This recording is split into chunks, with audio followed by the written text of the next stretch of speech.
So I will now move on to our second presentation of today, which will be Kingsley's presentation, which is a panel discussion about, the topic is Zoom. Zoom. So we're talking about Zoom a lot today. So please welcome Kingsley and his panel discussion, which we've got time, so we'll assume it's around about 20 minutes. And I'll let Kingsley welcome his fellow panel participants. Okay. And for Sarah, the timer, so it's 20 minutes. So you've got actually, did I write it down? No, I didn't. Yes, 19 minutes. Yeah. Okay, please welcome Kingsley. Thank you, Mr. Toastmaster. Thank you, Mr. President. One way that we could vote, if we start at that point, one way that we could vote is by sending a private message on the chat channel to Mark. So at the bottom of your screen, when you scroll down, Elizabeth just covered those icons as the chat icon. You can select a person that you want to chat to when you open it up. And if I'm really clever, I will be able to show you. So that allows you then to send private messages to other people, and you could vote that way. Give it a go. Give it a go. Everybody got that? Let me just try something here. I'm just going to turn my video off for a moment and change to that one. Turn it back on again, and hopefully you'll be able to see. Where have I gone? I've disappeared.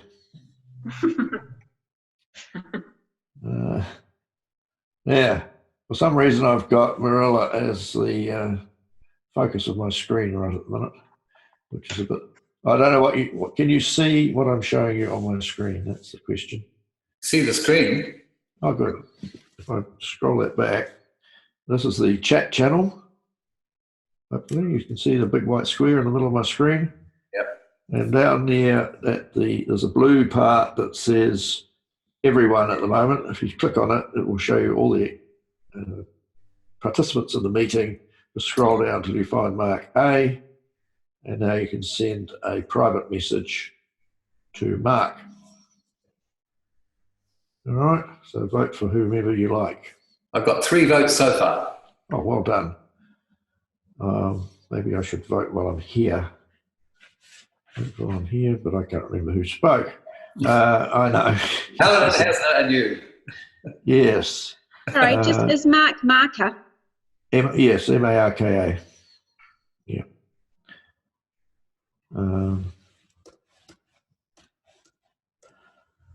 There we are. And when you finish typing the message, you just press enter.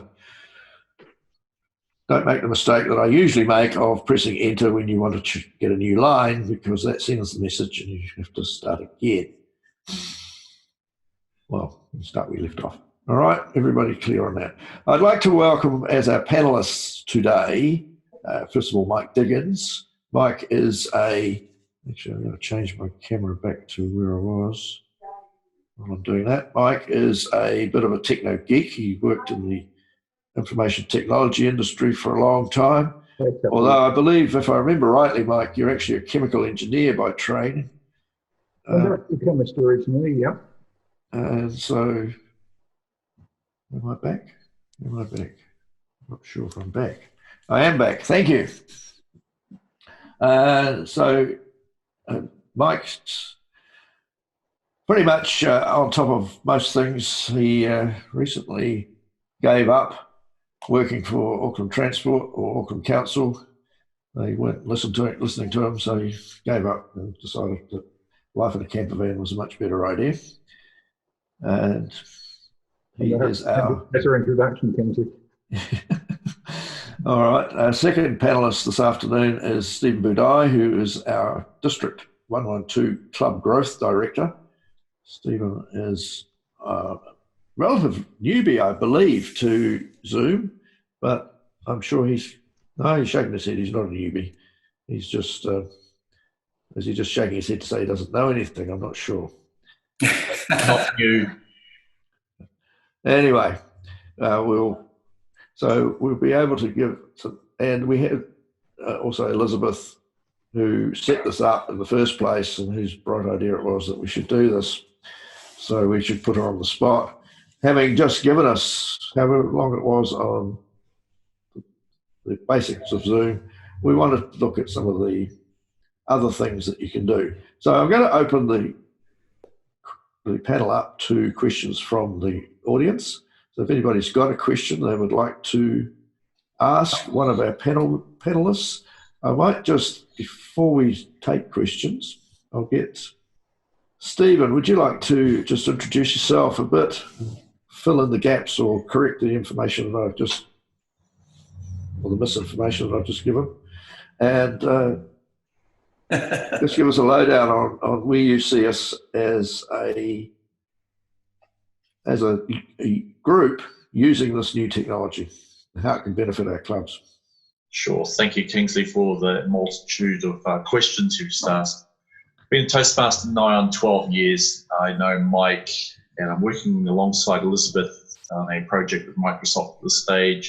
And Kingsley and I have been in contact many times over the years as well. I am not afraid of Zoom. I'm past that stage of fearing it. I'm using it more as a friend. Very much like Kingsley, I have been in untold online meetings since last week, and I'm now being invited to meetings with members of clubs in Ireland and in Singapore at the same time. So Ireland works out well because it's 12 hours, so 7 o'clock in the morning, 8 o'clock in the morning, it's not a problem. Singapore's a bit harder, it's only 1 o'clock in the morning for us. Where do I see us with this? I don't think we have any choice or option. One of the good things is that I'm seeing 12 tiles of faces in front of me at the moment, which is a good turnout. And I think the experience that you experienced today, that you can pass on to others, will help grow the online. Think of it as what it can do for you rather than why can't it work for me. I know that when Hasna first came on, she had a problem with the sound. We've worked through that. Everything is workable. You can do it. It's a case of just looking at it more from the positives than thinking, oh, well, it's not going to work, blah, blah, blah, and then you ignore it. One of the biggest learnings I've come across so far is that everyone needs to be on mute until they are speaking. Because every so often someone will do something, like I'll drop my mouse or something like that, and it cuts right across everyone. Mark is not on mute, nor is Sarah, nor is Mike at this stage. And so simple to unmute yourself whilst you're on mute. All you got to do is just literally touch the space bar and speak. And when you finish speaking, take your finger off the space bar and you're back onto mute again. So you can communicate, but it just makes it so much easier for the speaker. It's very much like if I was doing a speech or presenting a speech, and then someone walked in front of me whilst I was speaking. That's what happens when an unnecessary noise comes across the screen. It'll cut across what I'm saying, and then I lose the flow. You don't hear everything I'm saying. So that's probably one of the biggest learnings. The other one is if you are having trouble with your internet, and I think Helen is having a bit of a challenge with hers, turn your video off, and you might suddenly find that you'll be able to hear things, you'll be able to be heard better as well. So those are 2 quick things I've learned straight away. Take it on board as being the best way of communicating that we've got available to us at this stage. Embrace it, encourage other people to do it, get involved in other meetings as well. And when you do hear of a tip, like I only found out a few days ago about the space bar, unmuting myself, boy, that makes a big difference. So hopefully, Kingsley, I have answered your question. I probably waffled on a wee bit, but I'll leave it with you.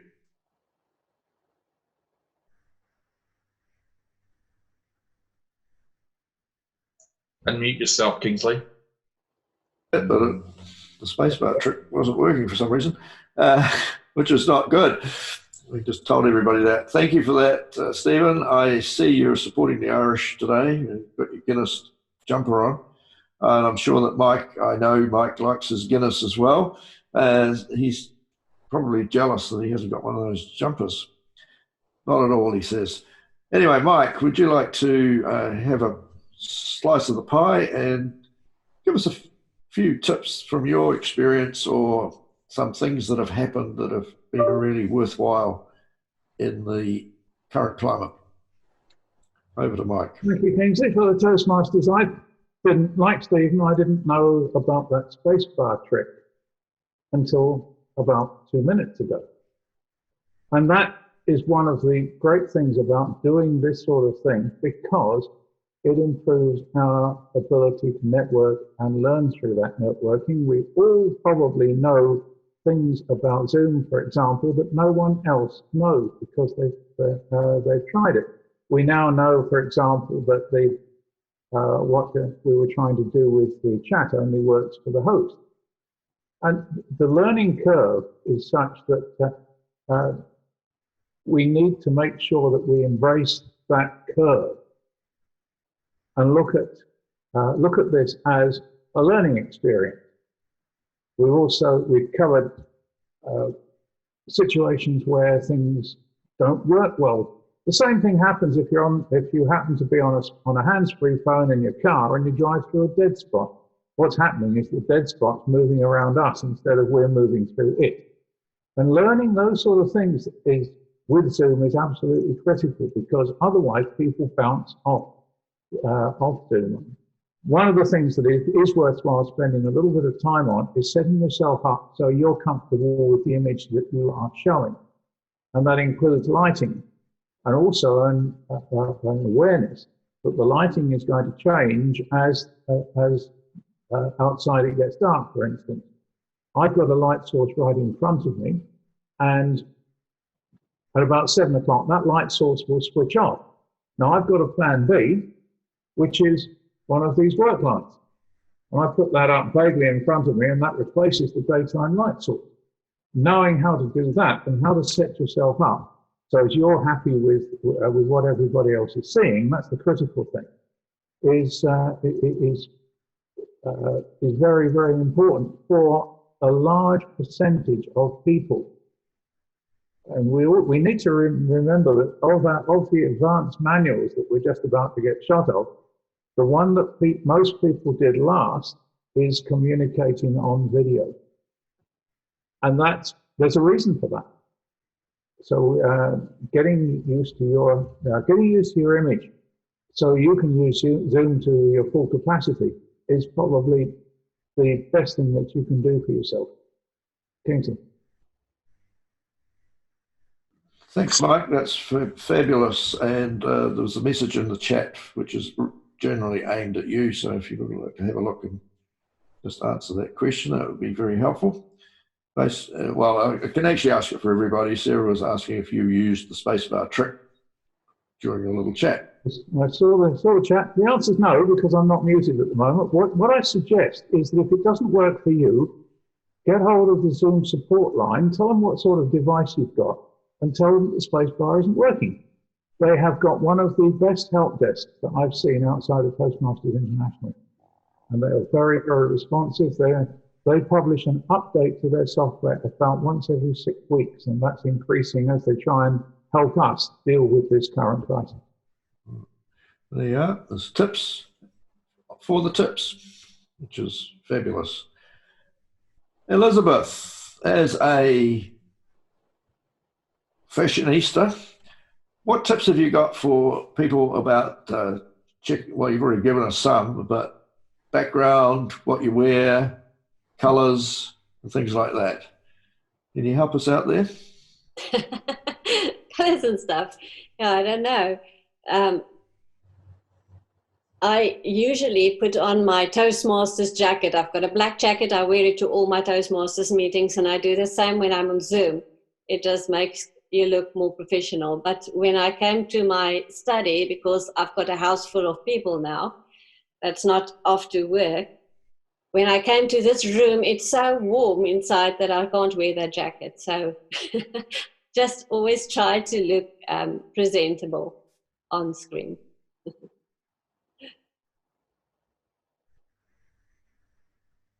Let me unmute myself again, that helps. I do get a helpful message across the middle of my screen that says you are on mute when I start speaking. So that's a nice little reminder. So has anybody else, anybody in the audience got a question for any one of our panelists? I've unmuted myself. I'm just looking at Elizabeth's handy checklist. Could you be a bit more specific about the project applicability of this particular thing we're doing? You mentioned earlier that some people will be able to tick that box, and I'm not sure who will be able to tick that box and which box they will be able to tick. So could you just explicate that a little further, please, Elizabeth? So that's directed at Elizabeth. Do you want to answer that? So there will be more than one that you can tick. You are the Toastmaster of the day, Mark, and people must help me if I'm wrong, but that means that you will be able to tick off a level 4 project that says host an online meeting. And usually it's a 20-minute project, but for the sake of Toastmasters, it will now be an hour project. But that means you've completed it. You also don't have to report back with a speech because we are all here to see you doing it. I do or don't have to report back? You don't have to report back. You just have to inform HASPA, and you have to complete the project on your Toastmasters pathway. So go through the project, and anyone in the future who's going to be a Toastmaster, go through that project, choose it as an elective on level 4, and prepare yourself for your role as Toastmaster online. Well, that's good. It's going to be a learning experience for all of us doing that. So I feel like I might be cheating a little bit because I actually aren't doing much in the way of hosting this thing. But then again, I'm happy to have a box ticked, so that's fine. Anyway, that's my question. The learning curve. And Okay. is doing Thank you. a panel discussion, and I'm doing a speech, so we're all ticking off boxes, but not because we're doing it online. No. Just to give you a bit of an example, Elizabeth herself ran a meeting online 2 or 3 weeks ago, and I joined it. I was on a bus. So that's one of the benefits of this technology is you can run it on your phone as well. I don't actually have it up on my phone at the moment, but I could show you. You can run it on your phone as well. Screen's a bit small, obviously, but it does work surprisingly well. When I find it, there it is. Looks not dissimilar. And I won't start it up within this meeting because it feeds back with the 2 speakers and microphones being too close together and starts to sound a bit echoey. All right, how are we going for time? Has anybody else got a question? Not quite 18 minutes, almost. Thank you. Questions, anybody? Have you all had your questions all answered already? Kay, you're looking at, but yes, you've got your hand up. So Kay, can you unmute yourself? That's it? Okay, speak. No, you're muted again. Actually, Elizabeth, can you unmute her? Yep. Elizabeth, when you talked about downloading your own virtual background, I'm just struggling a bit with that. I'll play with it afterwards. So it's the arrow next to stop video. Yes. Yep. Where it says choose that virtual background. Correct. Yeah. And then you've got this whole screen, virtual background, blah, blah, blah, blah, blah. Do I click on one of those? Just choose the one you like. You could choose virtual, and nothing's happening when I do that. No, so you may have to restart your session for it. Okay. But that's the route I take. Yeah. All right, I'll play with it. Okay. It works well. I've got it on my phone, but my computer tells me I don't have enough computing power. Okay, so now I'm going to try and hit spacebar to see if that works. You have to hold. Oops. No, you've been you're unmuted. So we'll give, there we are. You muted. Try it now. Yes. Oh, no, I did it with the mouse. Ah. Okay, thanks. Something else to play with. I think, Sarah, you had a question. Just to answer Kay's question, when you go choose virtual background in that screen you go into, it brings up two options, add image and add video. So I just thought I'd throw that in there. So you then have to obviously have your own image uploaded into your computer that you can then bring it into the Zoom. Yeah. My question I've just forgotten momentarily. Oh, I think I was actually going to say, could we use the last couple of minutes just to test it, and then Faye did. So here's the space bar. So can I just test that and see what happens? Yeah, so I'm just going to mute, and then I'm going to hit my space bar. That worked, I think. No, you're muted again. There it is. Yes, you're muted. I'm just unmuting And now you're with unmuted. my usual. Yep, Yeah, no, I don't think it did work. I'm not actually sure on the laptop, you know, when you've got this mouse area, is it your actual space bar? It's not this mouse rectangle area. You don't hit that. It's your actual space bar. Can I just try that again with my space bar then? So I'm just going to mute. So is that unmuted? It looks like it is at my end. Yes, it is. Great. So it is actually the space bar. Fantastic. It is, yes. All right. Well done. Mike, you were putting your hand up. Yes, the wrap up. The space bar thing is relatively recent, and just on the green screen, Zoom does assume that you actually have a green screen behind you to get the best results out of the picture. Elizabeth's very lucky because most of her background are greys. If you look at Alex, if you'd like to bring that that image of that space image up, we only see about half of you. And if I try it with what I've got behind me, and I have a coffee cup, all you can see is a coffee cup across the room. So it does depend on the machine that you're using and the resources that you've got available to you, and that applies to mobile phones as well. Where they guarantee is that Alt-A will mute and unmute you. So that's a good alternative. So if I hit Alt-A, and again, I unmute. That's probably as good a shortcut as you'll get until they manage. But if you find that your spacebar isn't working, report it to Zoom. That's really helpful. Yeah. Okay. Thanks, Mike. Sorry, Kingsley, one more thing. I just found that as I hit the space bar, I get a big microphone and you're unmuted come up in that bottom area of the screen. So it's clearly telling me that I've unmuted when I hit the space bar. That's quite handy, quite a helpful program in a lot of ways. So that's fine. One comment for Stephen, not for Stephen, for Mike. Everything on your wall is a mirror image. Correct. And there is a function in the video settings where you can reverse your camera if you find that you're actually projecting an image which isn't quite what you wanted. So Stephen, I was just going to let you have a final comment if you've got one.